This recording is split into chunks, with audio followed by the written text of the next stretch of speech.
Verse 22, he goes on with this worship and thanksgiving to God. He says of God, He reveals deep and secret things. I think Daniel's mind is blown here a little bit. That God has given him the interpretation of this dream. He knows what is in the darkness, and light dwells with him. I thank you and praise you, O God, my Father, God of my fathers. You have given me wisdom and might, and have now made known to me what we ask of you. You've answered my prayer. You've made it known to me. For you have made known to us the king's demand. Therefore, Daniel went to Arioch, whom the king had appointed to destroy the wise men of Babylon. He went and said thus to him, Do not destroy the wise men of Babylon. Take me before the king, and I will tell the king the interpretation. And then Arioch quickly brought Daniel before the king and said thus to him, I have found a man of the captives of Judah who will make known to the king the interpretation. Verse 26, the king answered and said to Daniel, whose name was Belteshazzar, remember the Babylonians gave him that name, Are you able to make known to me the dream which I have seen and its interpretation? And Daniel answered in the presence of the king, a teenager, going before the king, and said, The secret which the king has demanded, the wise men, the astrologers, the magicians, the soothsayers, they cannot declare it to the king.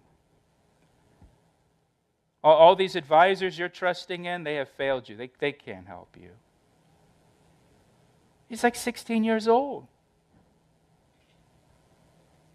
Verse 28, But there is a God in heaven who reveals secrets. And He has made known to King Nebuchadnezzar what will be in the latter days. Your dream and the visions of your head upon your bed were these. Now I want you to note here how Daniel just boldly goes in. And verse 27, he denounces the folly of trusting in these worldly people, advisors, and then he gives all the credit to God. Again, he's a teenager, but I think anybody, even an adult, this is an opportunity where you can make yourself look good in front of the king.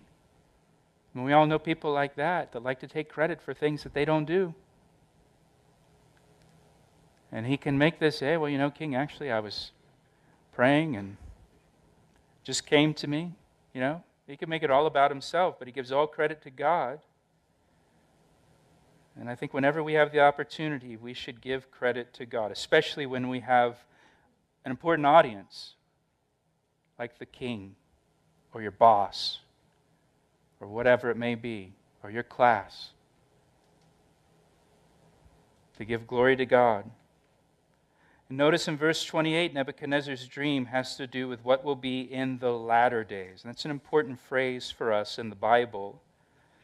So it's telling us, this is talking about the latter days. It's not just the days of Nebuchadnezzar.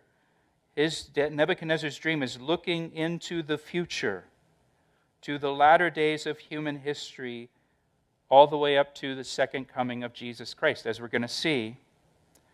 And this dream shows us that God has a plan for the nations of this world. And God revealed this plan to the most powerful king on the earth, who was not a believer. And it's communicating to Nebuchadnezzar, and it's communicating to the Jewish people who are in captivity under Nebuchadnezzar, that God, not Nebuchadnezzar, holds the keys to the future. It's all in His hands. That God is sovereign. And the future is in God's hands, not Nebuchadnezzar's or anyone else's.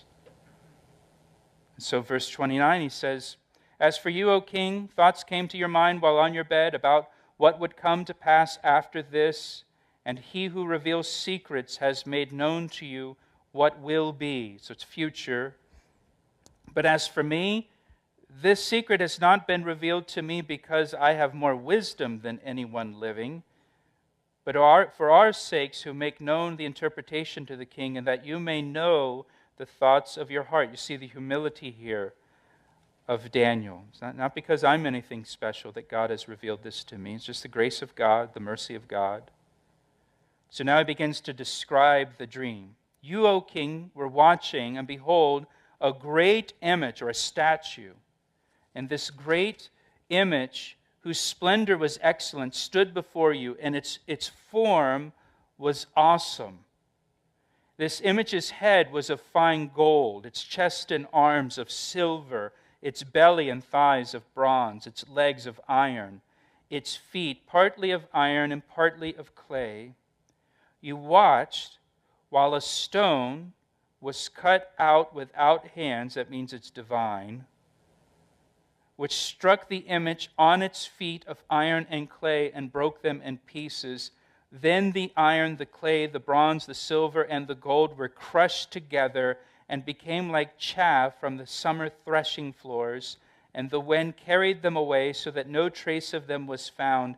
And the stone that struck the image became a great mountain and filled the whole earth. And so in this dream, Nebuchadnezzar, he saw a statue that is made of different metals, and this statue is eventually destroyed by a stone that strikes the feet of the statue, and then that stone becomes a great mountain that fills the whole earth.